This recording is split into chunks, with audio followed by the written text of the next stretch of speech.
pueblo me contesta Kyrie eleison y el último Kyrie eleison lo digo en voz baja, para que ya no me lo conteste. Porque la gente como borreguito vuelve a contestar, porque no entiende qué está pasando. ¿Cuántos Kyrie son? 9. Son 9. Con las 9 jerarquías, serafines, querubines y tronos, dominaciones, virtudes y potestades, principados, arcángeles y ángeles. ¿Sí? Ahora se introduce el número 6. Señor, ten piedad de nosotros y contesta el pueblo. Cristo, ten piedad de nosotros y contesta el pueblo. Señor, ten piedad de nosotros y contesta el pueblo. El número 6, el número de la bestia.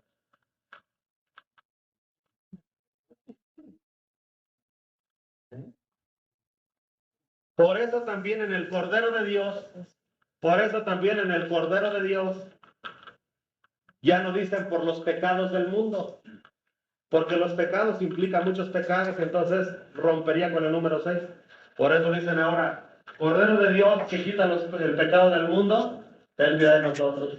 Cordero de Dios que quitas el pecado del mundo, ten piedad de nosotros. Cordero de Dios que quitas el pecado del mundo, ten piedad. Otros 6. 66.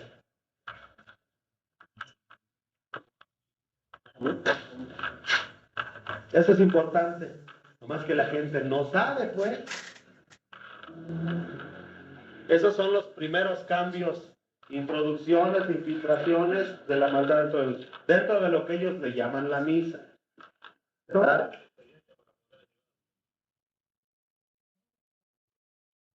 A Juan no lo amaba por su pureza, lo amaba por su entrega, lo amaba por la renuncia que hizo, lo amaba porque se entregó desde niño a los, prefirió lo de arriba que lo de abajo. Pero eso no quiere decir, sin embargo, la responsabilidad de Papa no se la dio el que más amaba, se la dio a Pedro. El que más amaba a Cristo era Pedro, y sin embargo, el Cristo el que más amaba era Juan. Sin embargo, las grandes responsabilidades no se las dio a soltero, y el que haya sido casado, se las dio a Pedro. Todo tranquilo realizando.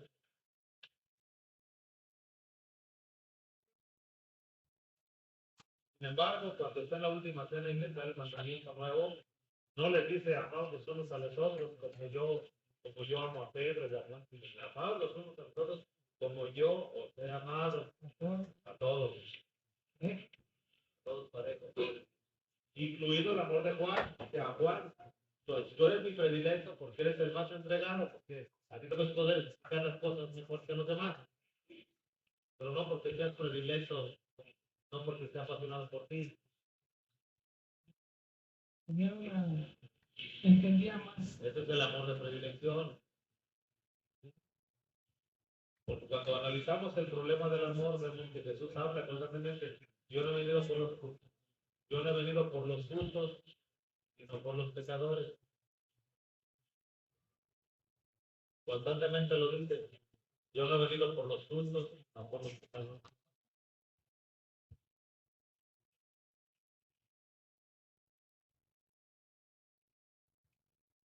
Entonces ahí entendemos el amor verdadero es el amor que salva, el amor que redime.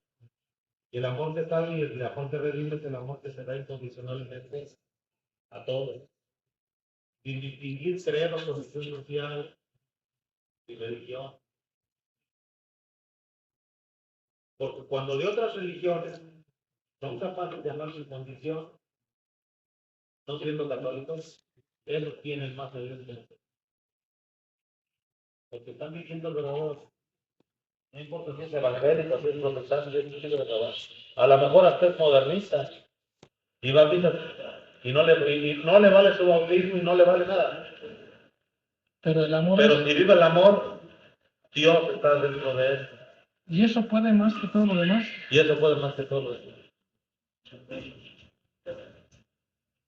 Sí, aunque no esté bien con los sacramentos ni nada, pero el amor le puede todo. Ajá, el amor.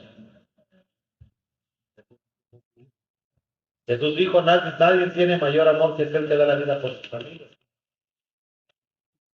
¿Verdad? A lo mejor el padre Chichachoma celebra misa en español y no le vale porque no consagra, porque no produce las palabras correctas. pero tiene 20,000 jóvenes a los que está manteniendo. Está haciendo la voluntad de Dios. Porque no es el que me dice, Señor, Señor, el que entra al cielo, sino el que hace la voluntad de mi Padre. Si nosotros reducimos la voluntad del Padre a misas y rosarios, ya estamos equivocados. Nosotros los de Nueva Jerusalén estamos más obligados, porque si nosotros debemos amar, entonces nosotros debemos de reducir, nosotros debemos de tener la voluntad del Padre a los sacramentos, porque tenemos todo, tenemos la plenitud de todo, tenemos la claridad de los sacramentos, tenemos todo el poder de los sacramentos, y por eso estamos más obligados a tener un amor incondicional con los demás.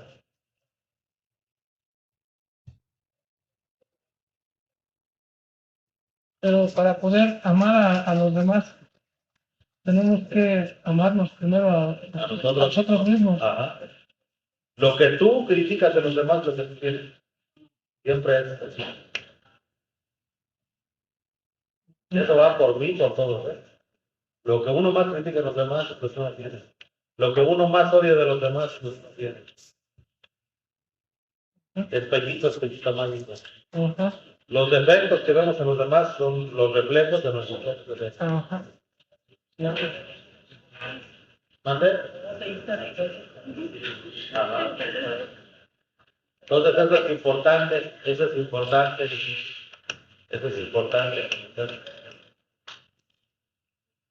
Hasta que seamos uno con Cristo, y luego al ser uno con Cristo somos uno con el Padre. Por eso San Pablo decía también, ya no soy yo quien vive en mí, es Cristo quien vive en mí. Cuando uno se deja guiar por el amor, cuando uno se deja guiar por el amor, cuando uno se deja guiar por el amor y por ese sentido de paz, que es paz universal, amor universal. Claro, el amor siempre fundamentado en el amor de Dios, porque el amor incondicional, nosotros tenemos que amar a todos incondicionalmente, pero siempre tenemos que distinguir lo que es el amor incondicional hacia las criaturas y el amor absoluto hacia Dios, eso sí, porque si no caemos caemos en el engaño del master plan, del amor al prójimo, sin el sostén del amor de Dios. Bien, y les digo porque a mí me pasó una cosa ayer cuando fui con Franco al centro. Pues Franco no lo siento se lo voy a decir ahorita aquí. Yo no lo siento así como con criterio como para leer ciertos libros. Y sin embargo, cuando entró a la librería, le dije, escoge algunos que te gusten. Y pensé recomendarle algunos. Pero luego me llegó a la mente y dije, bueno, ¿yo por qué lo voy a manejar? ¿Yo por qué le voy a recomendar libros? ¿Quién soy yo para juzgar su estado de conciencia? Mejor voy a dejar que la presencia de Dios dentro de él lo lleve a los libros que él realmente necesita agarrar. Porque a lo mejor yo, como lo veo, lo estoy juzgando con un estado de conciencia muy abajo. Porque está en la ermita, acostumbrado a otro tipo de literatura. Y se acercó a los libros de Antonio Lamé.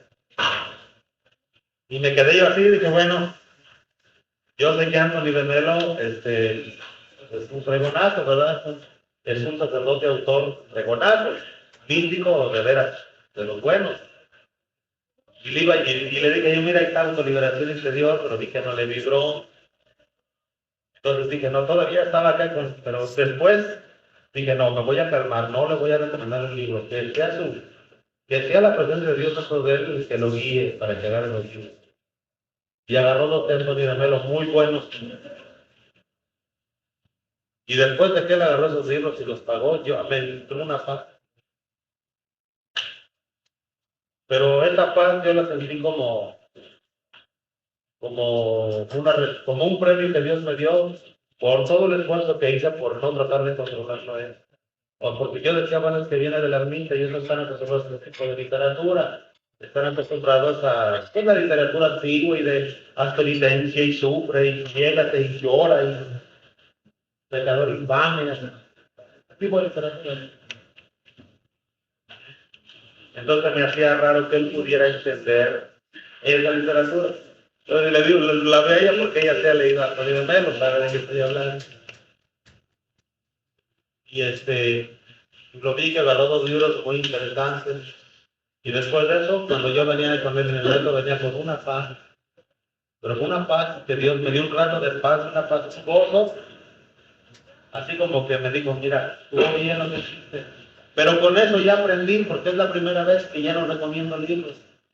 Ya aprendí que no debo de interferir. Ya aprendí que cuando a alguien le gusta un libro es por algo. Cuando a alguien le llama la atención un libro es por algo. Y hay que dejarlo que lo lea. Sí. Entonces, ¿quién soy yo para prohibir a los libros? Y después yo venía recordando, por eso quise dar hoy esta clase, venía acordándome de que en la ermita a mí me prohibían leer libros. Me prohibían leer los libros que yo más realmente necesitaba para mi experiencia que tuve después. Fueron los que más me prohibieron. Y sin embargo, yo desobedecí y los leí porque se hundían en el interior. Porque la Virgen decía que, a mí me dijo mamá solo una vez, tú tienes que cuidar mucho tus lecturas porque un día por tus hijos te puedes perder. Eso nunca se me ha olvidado. Y el ermita lo sabe, nunca se me olvida. El que mamá le diga a uno una cosa así, es advertencia, no es profecía. No es que te vas a turbar, lo advirtió, ten cuidado, siempre he tenido cuidado. Pero con esto yo he aprendido también eso, de que hay que dejar que las personas, la presencia de Dios es la que los va guiando hacia lo que realmente necesitan. Y si yo en ese momento, si yo antes de sentir esa paz, me hubiera puesto en un estado de amor incondicional, de saber que no se mueve la hoja del árbol sin la voluntad de Dios, me hubiera puesto en armonía de la presencia de Dios dentro de mí con la presencia de Dios dentro de él, inmediatamente hubiera habido armonía y no hubiera tenido que tener esa lucha, ¿verdad? Pero me puse en un estado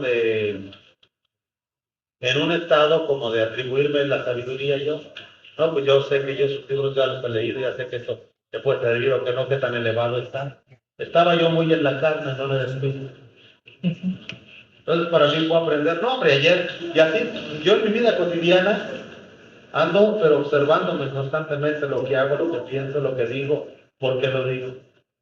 Por ejemplo, si hubiera sido otro el caso, que hubiera sido un libro pornográfico o alguna otra cosa, en ese momento, a lo mejor Dios me puso ahí para que yo evitara que lo leyera.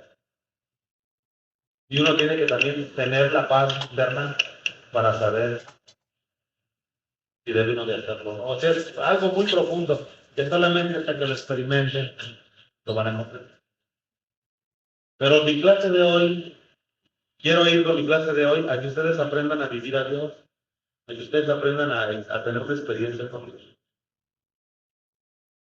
Cuando se recibe la Eucaristía con estas actitudes de presencia, entonces la Eucaristía sufre todo su efecto.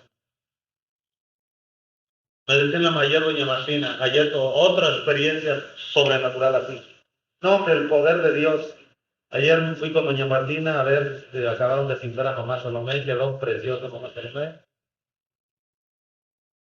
Imagen bonita, no como las de la Guardia que son caricaturas. Una imagen bonita de mamá Salomé. Ya sabes que no es malo. Y me dice, fíjese que una tía mía, hermana de mi madre, está muy grave, pero fui a verla y dije que yo no quiero que se vaya a morir sin los sacramentos antiguos. Pero ella dice que aquí están con los padres modernos, que hay un padre que conoce. Y yo mucha tristeza porque parece que se la escuchó con la tía por eso. Y le dije, bueno, háblele, si quiere, aunque sea nomás los santos óleos, te pongo los óleos. Pero ella estaba tan molesta, estaba tan triste por esa cosa que medio se agredió con la tía por eso, porque ella le ofreció servicios y la tía no los aceptó. Se aguantó y en la noche se puso a llorar y estuvo pidiendo ayuda. Y a las 12 de la noche le habla a la tía, a través de una de las nietas de ella. El día dice que dice mi tía que si no mañana se había quedado, que siempre que se traiga el padre, porque le hacemos que al final de cuentas se confesó, que sí se confesó, y Y eso es cómo uno va sintiendo, pues, cuando uno activa la presencia de Dios y uno deja que la presencia de Dios actúe, todo se resuelve. Entonces es lo que yo quiero que saquen hoy como efecto. Porque yo le decía a ella, mire, si su tía no quiere recibir el sacramento, aunque yo vaya y se lo dé, no le va a funcionar. Porque uno de los requisitos de los sacramentos es que para que el sacramento surta efecto tiene que haber intención por parte de quien lo da y intención de recibirlo de parte de que lo recibe. Que tenga toda el deseo de recibirlo. Si la persona no tiene todo el deseo de recibirlo, aunque el Padre se lo ponga y se la dé, no recibe el sacramento. Entonces, para la comunión, para que se active esta presencia divina en ustedes, es importante eso. Primero, cuando comulguen, prepárense, sabiendo que va a venir Jesucristo, en su cuerpo, en su sangre, en su alma y su divinidad. Eso es un misterio y no lo podemos entender. Sabemos por la fe que Jesús está vivo y glorioso y triunfante, resucitado en la Eucaristía. ¿Cómo se realiza y cómo entra en nuestro corazón? ¿Se va al estómago? No lo sabemos. Es algo divino. Pero siempre con la conciencia de que Dios siempre está dentro de nosotros. Y de que si Jesucristo quiso, aparte de... Porque Dios está afuera y está dentro. Porque es omnipresente. Está en todas partes. Cuando nos preguntaban en el catecismo, ¿dónde está Dios? Hasta el chiquito, está en el cielo, en la tierra y en todo lugar. Así le hacíamos con la mano. Entonces Dios está afuera y está adentro. Nunca se nos debe de olvidar que Dios está siempre adentro. Y que está más cerca de nosotros adentro que afuera.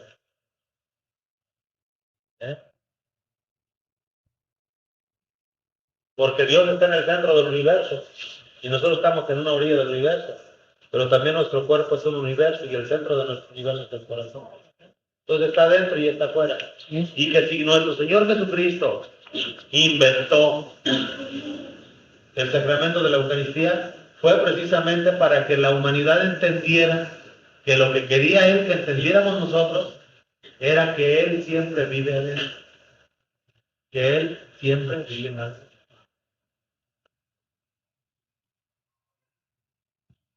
Por ejemplo, los apóstoles les dicen en la última cena, es necesario que yo me vaya al Padre para que pueda venir sobre ustedes en el Espíritu Santo.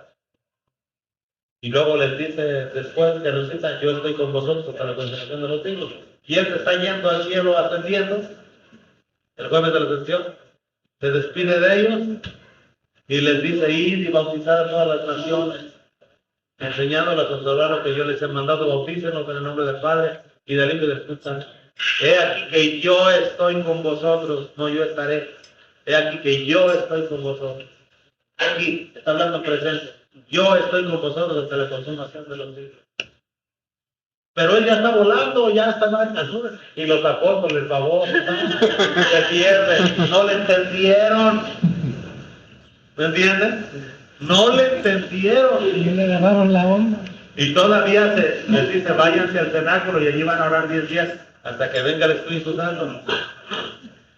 Y Él ya se está yendo y les está diciendo, yo estoy con vosotros hasta la consumación de los tiempos, de los tiempos. Ahí estaba. Y se fueron tristes al cenáculo porque ya se había sido, no entendieron. Hasta que vino el Espíritu Santo, les activó el amor. Hasta entonces, ¿entendieron? Es necesario que el amor venga a ustedes para que lleven a comprender todos los sentidos. Sí. Todo lo que quieren. Entonces, yo creo que ahorita el trabajo que va a hacer ahorita de todo el trabajo de Pascua y Pentecostés va a ser enseñar a la gente a activar la presencia de Dios. Dios, acuérdense que Dios está dentro de nosotros. Y fíjense que cuando nosotros llegamos a la convicción, y a la vivencia, porque una cosa es hablar y otra cosa es experimentar. Cuando nosotros sentimos a Dios dentro de nosotros y sentimos esa paz y sentimos esa alegría y sentimos ese gozo y entendemos, si Dios está dentro de mí, en esta misma forma está dentro de los demás. No importa si ellos lo sienten o no. Entonces yo no voy a lastimar al otro porque estoy lastimando a Dios, porque está dentro de él. No lo voy a robar, no lo voy a mandar, no lo voy a calumniar, no le voy a guardar odio, no le voy a envidiar, no lo voy a desear con lujuria e impureza. ¿Por qué? Porque si Dios está dentro de mí y sé que ya estoy lleno de Dios, el que me odia o me injuria o me calumnia está injurando a Dios que está en mí, y lo mismo pasa si yo lo hago con los demás. Por eso dijo Jesús, lo que a estos pequeños hermanos míos les hacéis, a mí me lo hacéis, y lo que a estos pequeños hermanos míos lo dejáis de hacer, les dejáis de hacer, conmigo lo dejáis de hacer. Por eso precisamente ni aún el amor del matrimonio debe de ser pecaminoso, porque realmente también llevan a Dios, tanto el hombre como la mujer llevan a Dios. Y cuando se unen los dos, ahí hay un misterio. Un misterio que cuando se une el alma y el alma de uno y de la otra, no se unen dos almas, porque dice Dios, separará el hombre de su padre y de su madre, se unirá a su mujer y los dos serán una sola carne y un solo espíritu. Son cosas bien misteriosas. Y luego la oración del huerto que acabamos de leer dice, para que todos sean uno en nosotros, ellos en mí y yo en ti, para que todos seamos uno. Una unidad. Y en la medida que nosotros acrecentamos el amor, entonces nos hacemos Dios por participación.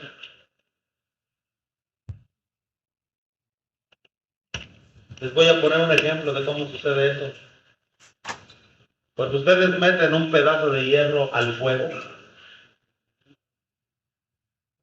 el hierro lo dejan ahí, le soplan a la fragua, hasta que el hierro se pone rojo. El hierro no pierde sus características de hierro, aunque se vuelva líquido. Sin embargo, cuando lo vemos y lo tocamos, tiene todas las características del fuego, al cuerpo metido. Pues así es el amor de Dios. Imagínense el amor de Dios, el fuego, y nosotros un hierro. Cuando nosotros nos vamos metiendo en el amor de Dios, nos vamos a volver al rojo mismo. Al grado tal que después ya no se va a distinguir el hierro del fuego. Vamos a ser Dios por parte de Dios. Ese es el final de la humanidad. Ese es el destino del hombre. Esa es la vida eterna. La vida eterna no es ir allá a jugar rayola con los ángeles después de muerte. A eso fue lo que vino nuestro Señor. A eso, a divinizarnos. A eso vino. Para que todos sean unos nosotros como tú y yo somos uno. Entonces, la misión de la humanidad es llegar a estar en Dios y ser Dios por participación.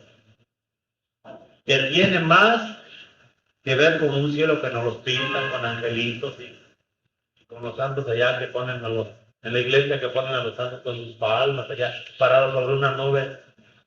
Eso es nada comparado con ser parte de Dios. Pero eso ¿a qué se debió? A que con el paso de los siglos los cristianos no han tratado de buscar la esencia del cristianismo, que es divinizar.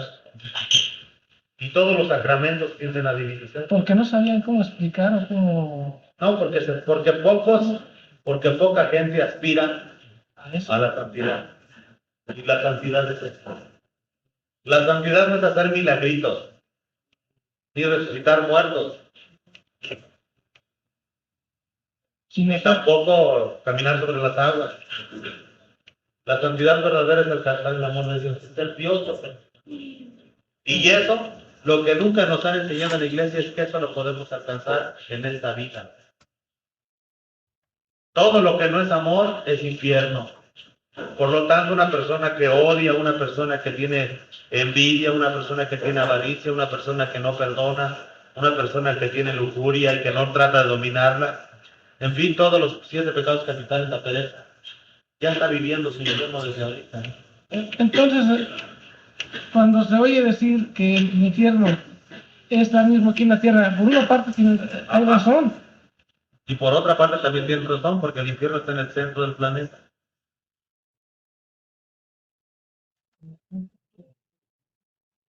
Todas las almas que se mueren sin arrepentimiento, nunca han sentido ustedes, todos hemos sentido envidia. ¿Les gustaría, por ejemplo, sentir envidia, esos sentimientos de envidia, les gustaría sentirlo toda la eternidad? No. ¿Han sentido celos? Dice uno, me consume el ardor de los celos. Me corroe. Los celos, ese es un ardor, ese es el famoso fuego del infierno. Las almas que se mueren sin arrepentimiento van a estar para toda la eternidad sintiendo envidia, celos, odio, maldad, lujuria, toda la eternidad. Ese es el verdadero fuego del infierno. Es un fuego que arde, pero no consume. No se acaba.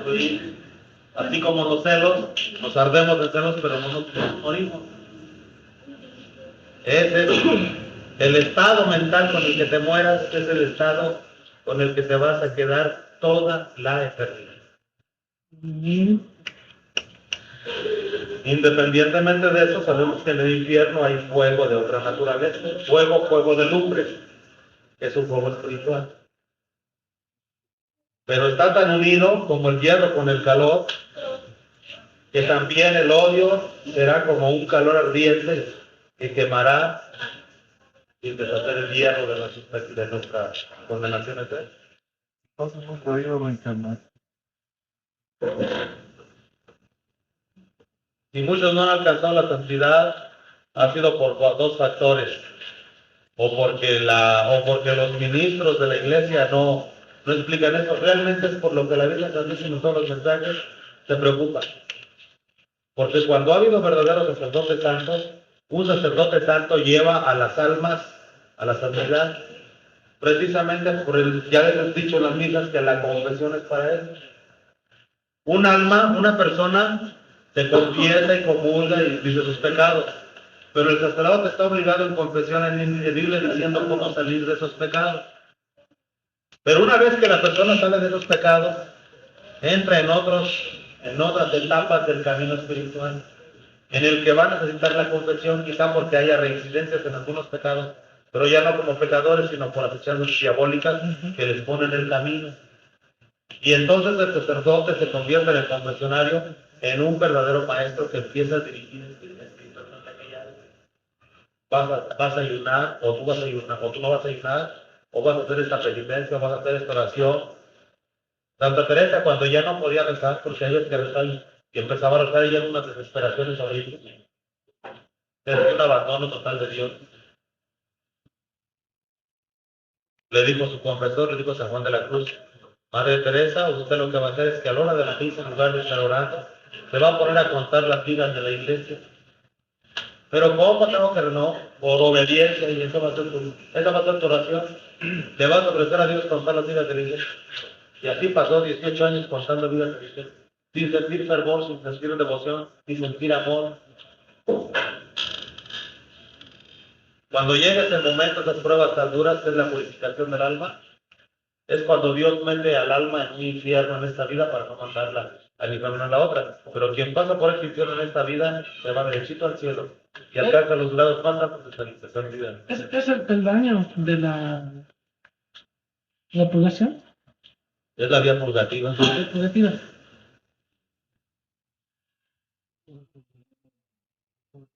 Ajá. A ellos. Ajá, a los místicos, a los místicos.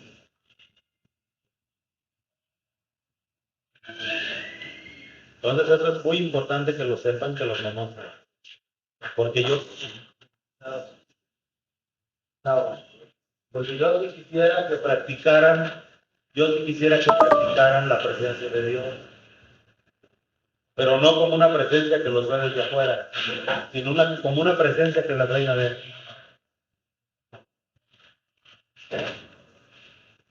Traten de sentir amor diario. Traten de sentir paz. Traten de sentir alegría. Traten de sentir gozo. Y traten de actuar con sus semejantes de tal manera que esa actuar no les quite esa paz interior, no les quite ese amor. Te puedo hacer una pregunta. Sí.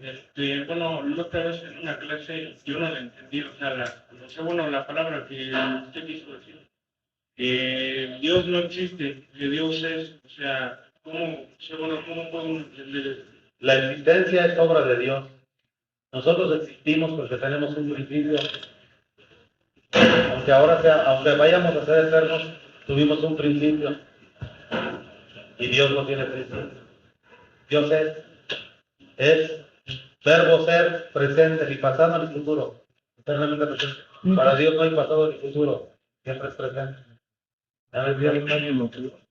A él nadie lo cree. Ni principio ni fin. Ni principio ni fin. Por eso Dios no existe, Dios. Nosotros sí existimos. Él es.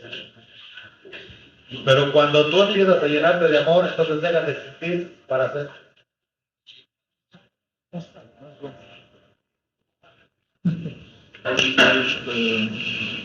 ¿Cómo explicaría eso? ¿Cómo decía que en Dios nos movemos? San Pablo decía, en Dios somos, nos movemos, tenemos nuestro ser. En Dios somos, nos movemos y tenemos nuestro ser.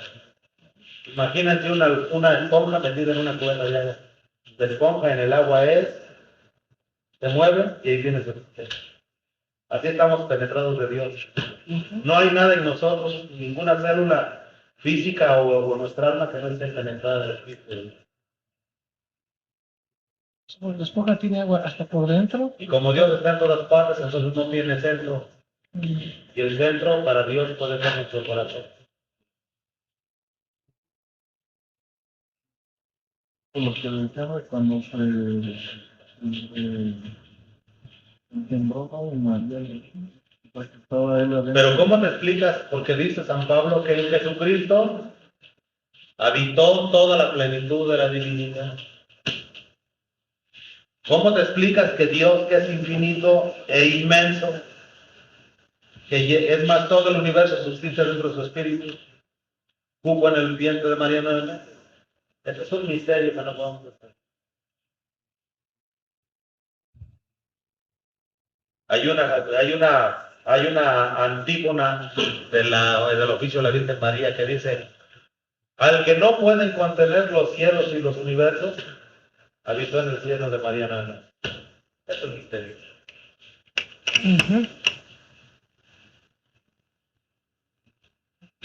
Sin embargo, nosotros estamos hechos con una chispa de Cristo. Por eso en los primeros mensajes de la Virgen del Rosario, la Virgen dice que qué tristeza le da a ella, que mucha de la sangre de Cristo va a ir a arder a los infiernos. Cuando se refiere a eso, es a las almas que se van, porque estas almas Llevan esa chispa. Sin fructificar, es la semilla que jamás van a hacer. Sí, y aunque te bautizar, es lo peor. Es lo peor. En el momento en que saliera esa chispa divina de cualquiera de nosotros, regresaríamos a la nada. Cualquier planta, animal, cosa, átomo, cualquier átomo, grano de arena, de cemento, de concreto, todo, porque todo es creación. Sí. En el momento en que Dios sacara su chispa divina de cada una de las cosas, volveríamos a la nada. Y de todos los seres de la creación, nosotros somos los únicos seres que tenemos cuenta, que podemos pensar, que nos podemos dar cuenta del rollo. Eso. Y ese es el atributo más grande. Pero entonces la chispita cuando se vaya al infierno ya no va a retornar. No, porque entonces alma dejaría de existir y no puede dejar de existir. Tiene que estar ahí ardiendo para atrás. Es que el alma es inmortal. Hay que entender que la partícula divina, esa no puede ser, esa. Dios está en el mismo infierno. El infierno está en el Espíritu de Dios también. Subsiste porque Dios le está dando existencia. Si Dios se olvidara, dejara de pensar en el infierno volvería a la nada. Aún el diablo, aunque pues Dios lo tiene en el infierno y está ardiendo y está castigado, Hay un acto de misericordia de que sigue existiendo porque Dios sigue pensando en él.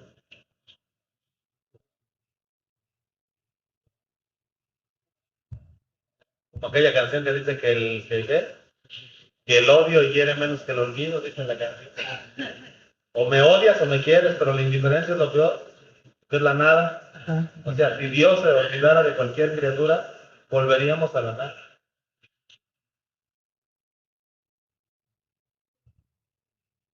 Por eso dice la Escritura que Dios conoce a cada estrella por su nombre. Entonces, ¿Y cuántos son? estamos entrando en muchas cosas profundas, pero yo lo que quisiera es que ustedes activen eso.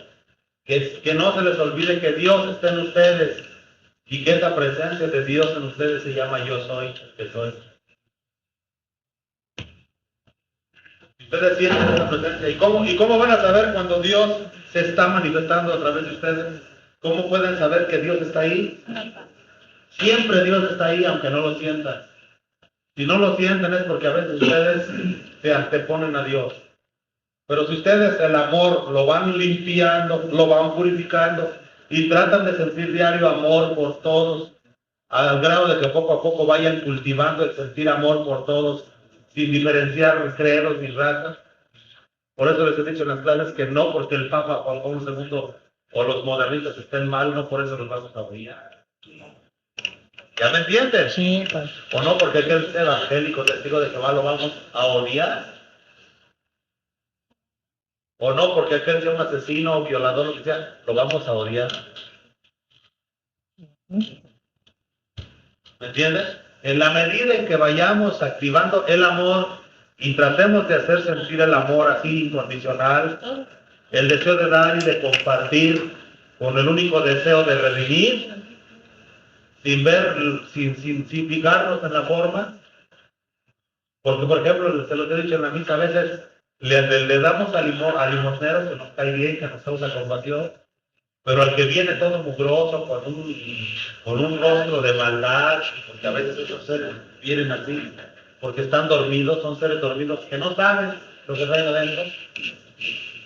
Esos limosneros no les damos, estamos distinguiendo y no podemos, como decía doña Martina, la mamá del padre Felipe, no podemos dejar a Dios por Dios. Lo que sí en un momento dado, por ejemplo, con un limosnero podemos hacer es elegir. Podemos elegir de dárselo a uno que anda manquito, chueco, que no tiene ni cómo hacer para convivir, y de dárselo a uno que todavía se puede mover algo, pues dárselo mejor al que el mal. Sí. Yo ayer que andaba en la calle, de estos días que ando en la calle, que ando en la selva, me puse a pensar cómo es posible que no veamos a Dios. Tanta gente no quiere ver a Dios y Dios está, pero a cada paso se nos cruza. Sí, es cierto. Lo vemos en el limosnero, en el ciego, en el tullido, en la prostituta, en el alcohólico, en el drogadicto, ahí está. Como usted lo dice, Dios se nos pone enfrente a cada rato para que obremos y no obramos. como usted lo dice, está hasta en las plantas, en los Nos está animales. hablando constantemente. No vemos a Dios.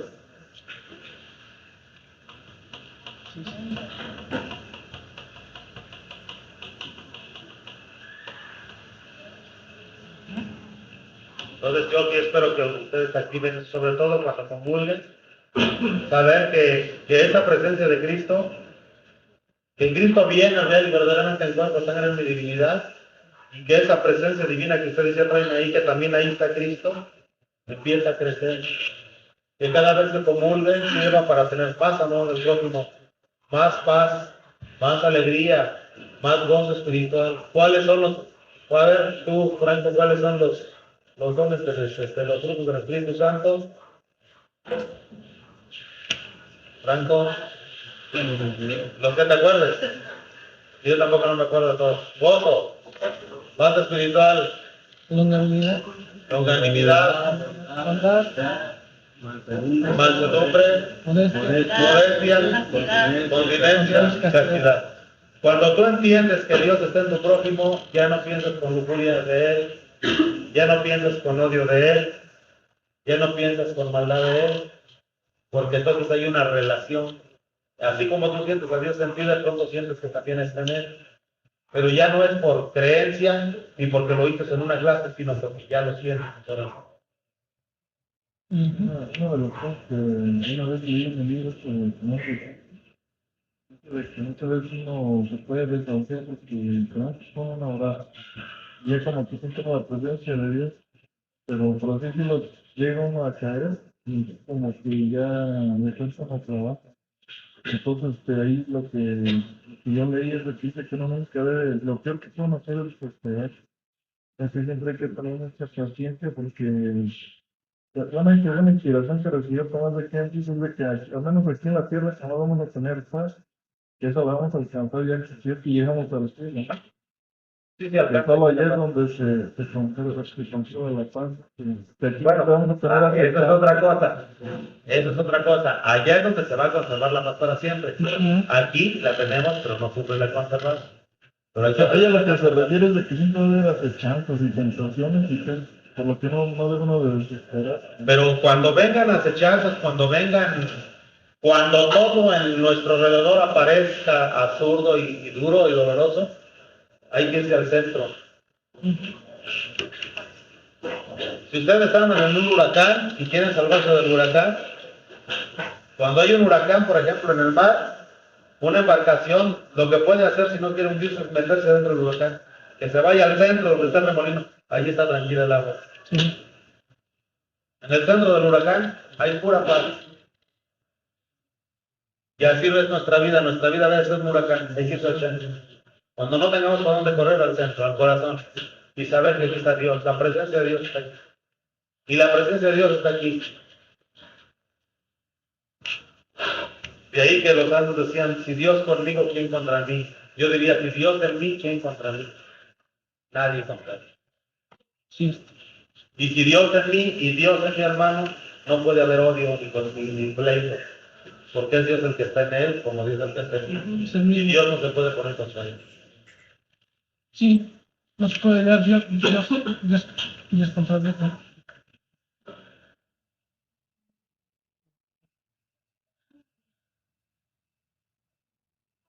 Y esa llamita la podemos ir haciendo que Ajá. La gracia de Dios la va a hacer.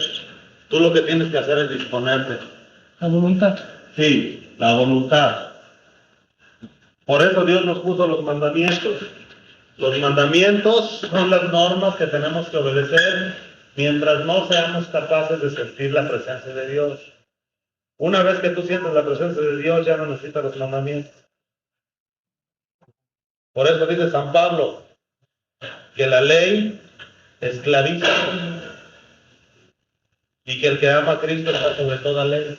Cuando tú llamas a tu prójimo y sabes que Dios está en él, ya no necesitas la ley, porque entonces ya no lo dañas por obediencia a la ley, sino ya no lo dañas por amor.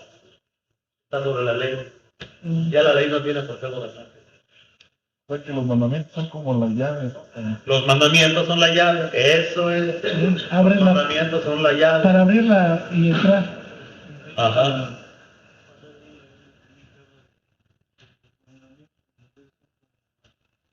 Para esperar al Señor. No para el Antiguo Testamento. Ajá.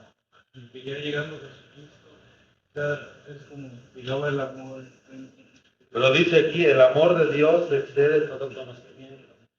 Cuando tú aprendes a amar verdaderamente sin distinción, entonces estás como dice San Agustín, ama y es suficiente.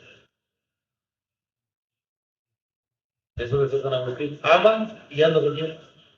Si tú amas verdaderamente, no vas a robar, no vas a lastimar.